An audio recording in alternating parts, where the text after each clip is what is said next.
Hello everyone, एक बार फिर से आप सभी का स्वागत है मेंस आंसर राइटिंग के। मेंस आंसर राइटिंग में हमने पहला क्वेश्चन एक कर लिया है। आज हम सेकंड क्वेश्चन को लेकर डिस्कस करेंगे।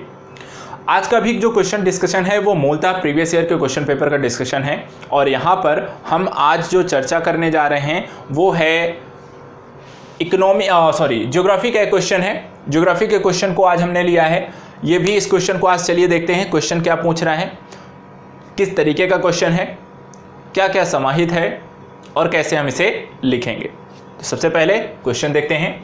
क्वेश्चन है, मैंग्रोवों के रिक्तीकरण के कारणों पर चर्चा कीजिए और तटीय पारिस्थितिकी का अनुरक्षण करने में इसके महत्व को स्पष्ट कीजिए।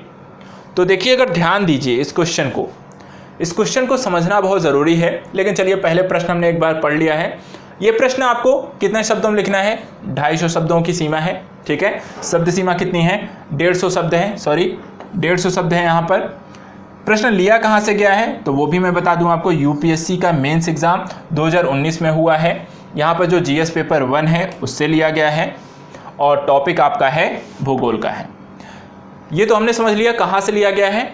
यूपीएससी का मेंस एग्जाम में जीएस पेपर 1 से लिया गया है, 2019 से लिया गया है और भूगोल का विषय है। लेकिन इस प्रश्न में सिर्फ भूगोल नहीं है, सिर्फ भूगोल की विषय वस्तु के आधार पर क्वेश्चन नहीं पूछ रहा है। देखिए क्या है, मैंग्रोव वनन। ठीक है, मैंग्रोव वनों के रिक्तीकरण के कारणों की चर्चा कीजिए। उसके बाद तटीय पारिस्थितिकी का अनुरक्षण करने के महत्व की चर्चा कीजिए। पारिस्थितिकी का मतलब होता है इकोलॉजी,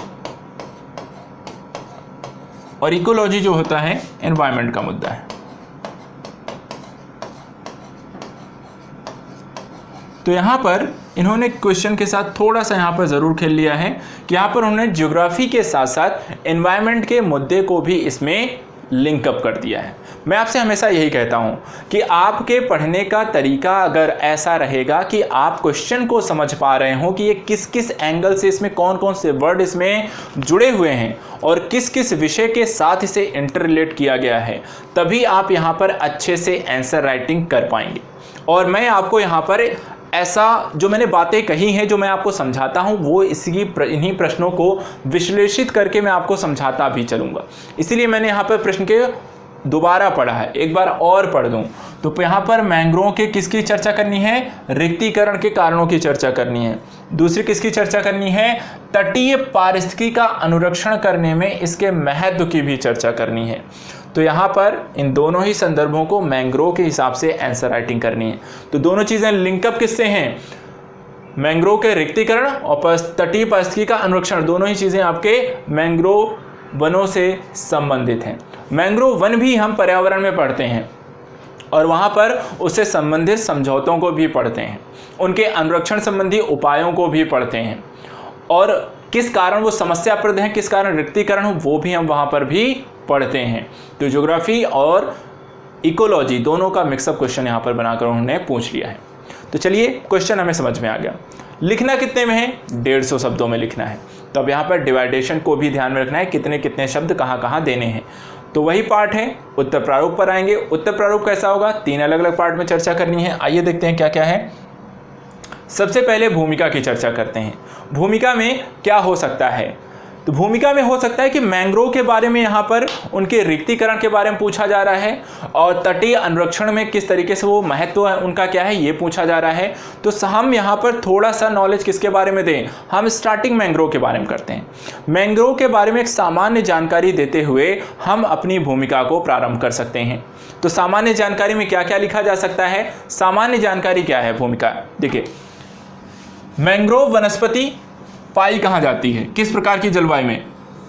गर्म एवं आर्द्र जलवायु में। पहली जानकारी हमने क्या दे दी कि मैंग्रोव वनस्पति गर्म एवं आर्द्र जलवायु में।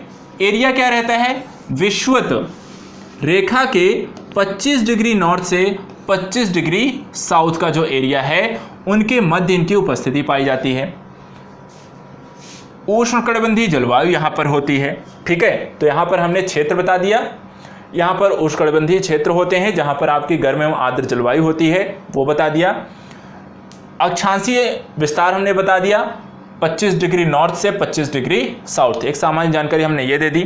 दूसरा यहाँ पर प्रजातिगत सामान्य जानकारी दे दी, जैसे कि 112 देशों में 50 प्रजातियां और 16 फैमिली में इनकी उपस्थिति पाई जाती है। तो मैंग्रोव जो वनस्पतियां उनकी 16 फैमिली पाई जाती हैं। उन 16 फैमिलियों को मिलाकर वहां पर 50 प्रजातियां पाई जाती हैं और ये 50 प्रजातियां आपके 112 देशों में इनकी उपस्थिति देखने को मिलती है। एक सामान्य जानकारी हमने ये दी। और एट द लास्ट भारत के संदर्भ में भी, क्योंकि भारत में भी मैंग्रोव पाए जाते हैं, तो थोड़ी सी जानकारी हम भारत के संदर्भ में भी यहाँ दे सकते हैं। भारत के संदर्भ जैसे हमने दी कि भारत में 4482 वर्ग किलोमीटर में ये पाई जाती हैं और इसमें कहाँ पर 59% पूर्वी बंगाल के एरिया में, 23% अंडमान निकोबार में और 18% लक्षद्वीप में। तो हमने भारत के संदर्भ में इनकी थोड़ी जानकारी दे दी। तो हमने जलवायु और स्थिति के आधार पर जानकारी दे दी, हमने यहाँ पे प्रजाति, फैमिली और कुल के बारे में यहाँ पर जानकारी दे दी, और इसके साथ साथ यहाँ पर भारत के संदर्भ में भी हमने यहाँ पर जानकारी दे दी कि भारत में भी इनकी उपस्थिति मूलतः जो होती है कहाँ पाई जाती है। पूर्वी बंगाल में सबसे ज़्यादा एरिया जो है वो पूर्वी बंगाल के अंतर्गत पाया जाता है। उसके बाद अगर हम देखें तो 2 एरिया के अंतर्गत यहाँ पर अन्य जो है अंडमान निकोबार दूसरा सबसे प्रमुख एरिया है, और तीसरे नंबर पे यहाँ पर आपका जो आता है वो आपका लक्षद्वीप का एरिया आता है।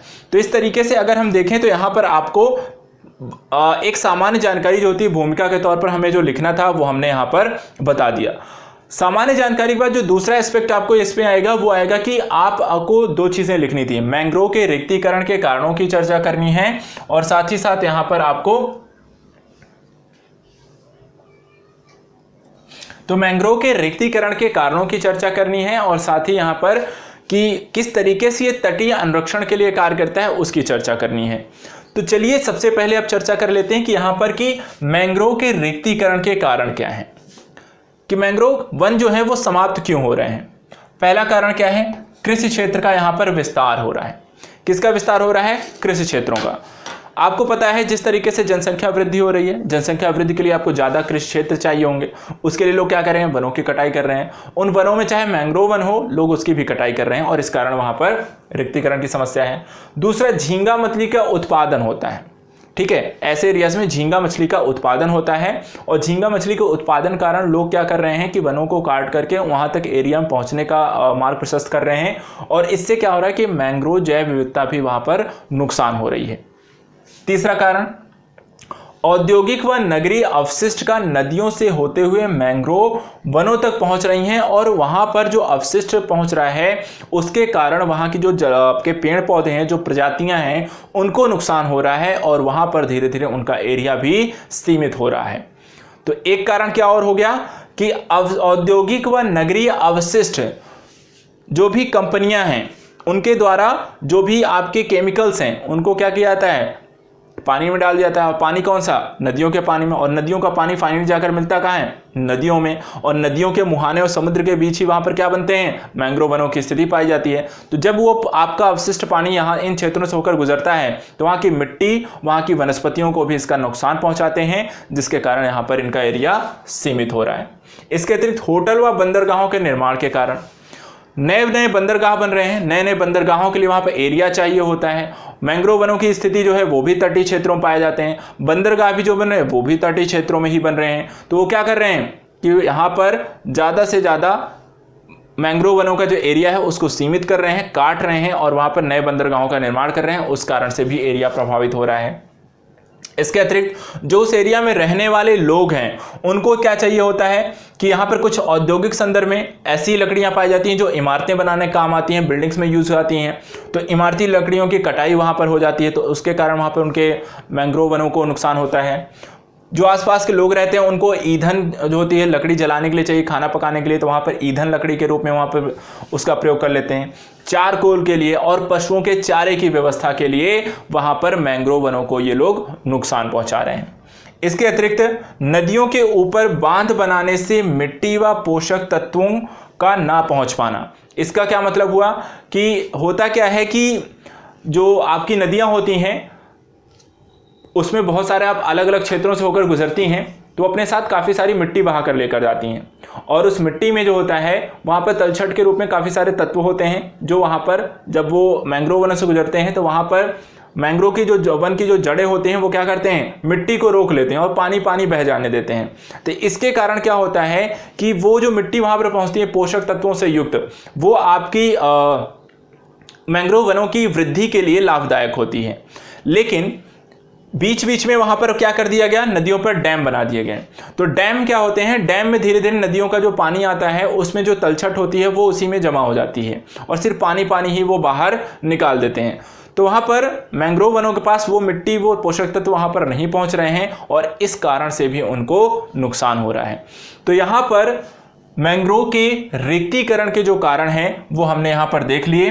कृषि क्षेत्र का विस्तार, झींगा मछली के उत्पादन, मैंग्रोव जैव विविधता का ह्रास, औद्योगिक व नगरीय अपशिष्ट का नदियों से होते हुए मैंग्रोव वनों तक पहुंचना, होटल व बंदरगाहों का निर्माण, इमारती लकड़ी, ईंधन लकड़ी, चारकोल व पशुओं के चारे की व्यवस्था के कारण अतिदोहन और नदियों के ऊपर बांध बनाने से मिट्टी व पोषक तत्वों तक न पहुंच पाने की स्थिति।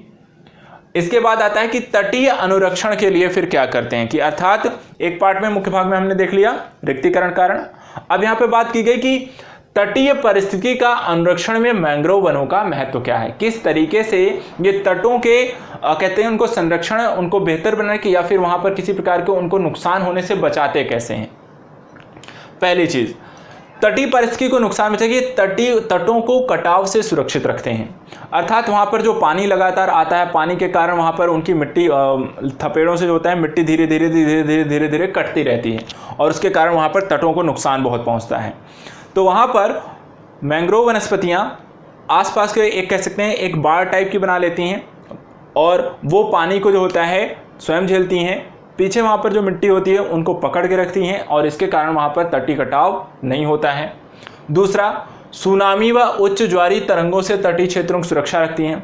सुनामी जब बहुत तेजी से आती है तो वहां पर आपको क्या करती है, अगर समुद्र के किनारे जो हैं एरियाज में जो है वन नहीं है, पेड़ नहीं है, तो जितनी सारी जो मिट्टियां हैं वो सबको वहां पर बहा कर ले जाती हैं। लेकिन मैंग्रोव वनों की सघनता के कारण और मिट्टी पर उनकी पकड़ होने के कारण वो क्या करते हैं, सुनामी और उच्च ज्वारी तरंगों के खिलाफ क्या होते हैं, एक सुरक्षा का आवरण प्रदान करते हैं।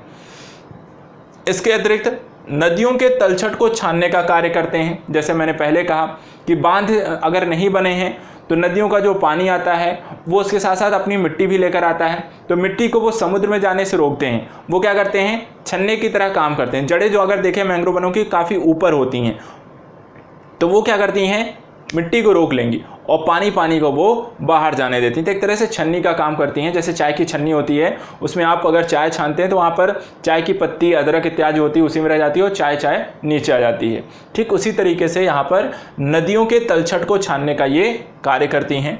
इसके अतिरिक्त जीवों के लिए पारिस्थितिकी परिवेश प्रदान करती हैं। अर्थात रहने के लिए आवास हो गया, खाने के लिए उनके भोजन की व्यवस्था हो गई और एक खाद्य श्रृंखला का निर्माण करते हैं। तो इस तरीके से एक पारिस्थितिकी तंत्र को विकसित और फलने फूलने का भी वहाँ पर अवसर प्रदान करता है आपका मैंग्रोव वन। इसके अतिरिक्त मत्स्य पालन के लिए उपयोगी काफ़ी होता है। जैसे झींगा मछली के उत्पादन के लिए हमने देखा, तो मत्स्य पालन के लिए वहाँ पर भोजन की व्यवस्था करना हो गया, उनके आवास की व्यवस्था करनी हो गई, तो उन सब चीज़ों के लिए यहाँ पर मैंग्रोव वन अच्छे होते हैं। तो इस तरीके से तटीय पारिस्थितिकी के लिए अर्थात तटीय क्षेत्रों के इकोलॉजिकल जो सिस्टम है वहाँ पर पेड़ पौधों को, रहने वाले पशुओं को, जीवों को, मिट्टी इत्यादि को सभी तरीके से यहाँ पर अलग अलग माध्यम से सुरक्षित बनाने का काम यहाँ पर मैंग्रोव वन करता है। तो इस तरीके से हमने यहाँ पर मैंग्रोव वनों के माध्यम से तटीय क्षेत्रों की जो उपस्थिति, तटीय क्षेत्रों में जो एक लाभ की स्थिति देखने को मिलती है वो हमने यहाँ पर देख ली। अब बात आती है कि यहाँ पर एट द लास्ट निष्कर्ष क्या लिखा जा सकता है।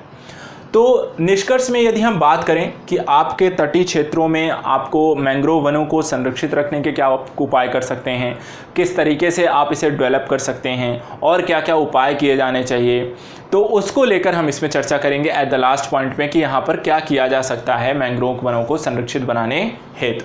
तो पहली चीज़, मैंग्रोव क्षेत्रों का संरक्षण प्रबंधन के लिए प्रशिक्षण व्यवस्था होनी चाहिए, क्योंकि मैंग्रोव वन अपने आप में अलग होते हैं। वो उनकी एक अलग जलवायु है, उनको एक अलग तरीके खारे पानी और वहाँ पर मीठे पानी का एक मिश्रण की तरह वहाँ पर होता है। तो वहाँ पर ऐसे क्षेत्रों में काम करने के लिए लोगों को वहाँ पर प्रशिक्षित किया जाना चाहिए कि मैंग्रोव वनों को किस तरीके का संरक्षण देना है, किस तरीके से उनको सुरक्षा देनी, कैसे उनका प्रबंधन करना है। इसके लिए वहाँ पर लोगों को प्रशिक्षण व्यवस्था होनी चाहिए।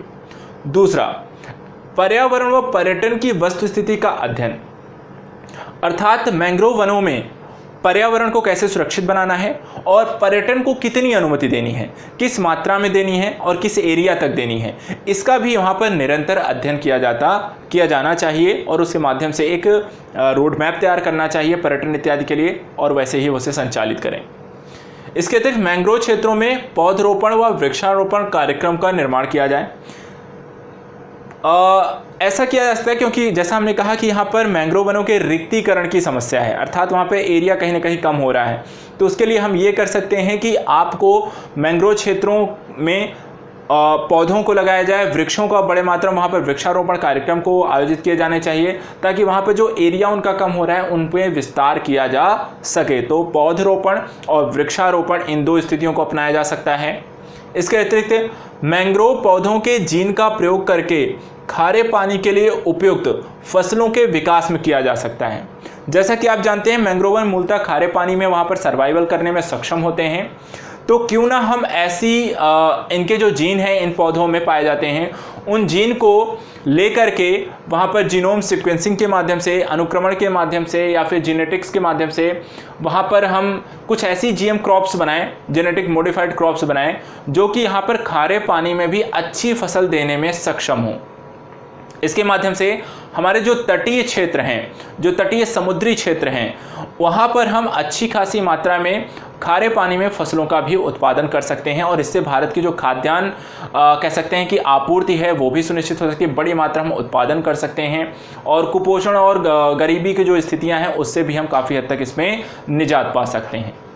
और क्या कर सकते हैं, इसके अतिरिक्त अगर हम देखें तो हमारा जो संविधान है, भारत का जो संविधान है उसका जो मूल कर्तव्य है 4 में जहाँ पर सारी चीज़ें चर्चा की गई हैं वहाँ पर भी कहा गया है कि पर्यावरण की रक्षा प्रत्येक भारतीय के मूल कर्तव्य के रूप में परिभाषित किया गया है। तो भारतीय संविधान में भी पर्यावरण की रक्षा को प्राथमिकता दी गई है, हमारे मूल कर्तव्य के रूप में वहाँ पर उसे जोड़ा गया है। तो इसलिए हमारी हर एक व्यक्ति की स्वयं की ये प्राथमिकता है कि वहाँ पर पर्यावरण को संरक्षित रखने के जो भी प्रयास किए जा सकते हैं, व्यक्तिगत तौर पर किए जा सकते हैं, वो आपको करने चाहिए। और एट द लास्ट, व्यक्तिगत तौर के अलावा अंतर्राष्ट्रीय स्तर पर भी कई सारी संस्थाएं हैं जो इस क्षेत्र में मिलकर कार्य करती हैं, जैसे कि आपका रामसर सम्मेलन जहाँ पर वेटलैंड्स को लेकर समझौता हुआ है, साथ ही मैंग्रोव वनों को भी उसमें जोड़ा गया है। यूनेस्को को मैंने यहाँ पर इस क्षेत्र में काम करती है, यूएनडीपी है, IUCN है, आज जो अंतर्राष्ट्रीय जो संस्थाएं हैं वो भी यहाँ पर देखें तो यहाँ पर साथ में मिलकर एक तरीके से काम को संचालित करती हैं, मैंग्रोव वनों के संरक्षण के लिए लगातार प्रयास करती हैं, कार्य करती हैं। तो इस तरीके से यहाँ पर उनको हम संरक्षित कर सकते हैं, मैंग्रोव वनों की जो वर्तमान समस्या है उससे हम निजात दिला सकते हैं, उनके कम होते एरिया में वृद्धि कर सकते हैं और हर एक व्यक्ति को लेकर यहाँ पर एक पर्यावरण संरक्षण के लिए स्वयं को जागरूक करने की भी आवश्यकता है। तो हमने यहाँ पर निष्कर्ष देख लिया, निष्कर्ष के अंतर्गत किए गए उपायों की चर्चा कर ली, चाहे वो संरक्षण को लेकर हो, चाहे पर्यावरण पर्यटन को बढ़ावा देने की बात की गई हो, चाहे पौधारोपण वृक्षारोपण कार्यक्रम की चर्चा करनी हो, चाहे जीन इत्यादि का जीएम क्रॉप्स तैयार करना हो जेनेटिकली मॉडिफाइड करके, या फिर यहाँ पर संविधान में दिए गए मूल कर्तव्यों की चर्चा करनी हो व्यक्तिगत तौर पर, और अंतर्राष्ट्रीय यहाँ पर सहयोग की बात हो गई। तो ये सारी चीज़ें हमने यहाँ पर देख ली। तो मैंग्रोव वनों के अंतर्गत हमने भूमिका के तौर पर चर्चा कर ली कि वहाँ पर एक छोटी सी भूमिका हमने चर्चा की कि कहाँ पर कैसे इसका विस्तार हुआ। उसके बाद रिक्तीकरण के कारणों की चर्चा कर ली। सेकेंड पार्ट में हमने यहाँ पर चर्चा की कि यहाँ पर तटीय परिस्थितियों को ये कैसे सुरक्षित रखते हैं, और एट द लास्ट यहाँ पर हमने चर्चा कर ली कि निष्कर्ष के अंतर्गत हम मैंग्रोव वनों को सुरक्षित कैसे बनाकर रख सकते हैं। तो इस तरीके से आज हमने अपने इस आंसर राइटिंग प्रोग्राम के माध्यम से पर्यावरण और इकोलॉजिकल के एक मिक्सअप क्वेश्चन को, यहाँ पे 2 विषयों के संयुक्त क्वेश्चन को आज हमने यहाँ पर करके देखा और इसको किस तरीके से लिखा जा सकता है उसकी हमने यहाँ पर चर्चा कर ली है। तो नेक्स्ट मेंस आंसर राइटिंग में किस ऐसे ही कुछ और प्रोजेक्ट को लेकर आया जाएगा, ऐसे ही कुछ ही और प्रीवियस ईयर क्वेश्चन को उठाया जाएगा जो कि अलग अलग कई तरीके से डायमेंशंस के साथ जुड़े हुए हों और आपको उनको कैसे लिखना चाहिए उसकी एक अच्छी खासी वहाँ पर प्रैक्टिस हो सके, आप उसमें निपुण हो सकें और आप उसमें बेहतर कर सकें। यदि आपको इस तरीके के यहाँ पर क्वेश्चन आपको इन फ्यूचर मिलते हैं या आपको प्रैक्टिस सेट के रूप में मिलते हैं। मेरा उद्देश्य यही है कि आप यहाँ पर एक अच्छी आंसर राइटिंग करना सीख पाएँ इस मुख्य परीक्षा उत्तर लेखन के माध्यम से, चाहे वो आपका प्रीवियस ईयर क्वेश्चन के आंसर राइटिंग करके आप सीख रहे हो या फिर आप करंट के टॉपिक्स के माध्यम से आंसर राइटिंग करना सीख रहे हो। दोनों तरीके से आप में यहाँ पर इम्प्रूव होना चाहिए। तो ठीक है, आज के लिए इतना ही। जल्दी मिलते हैं कुछ नए क्वेश्चन के साथ। Thank you so much.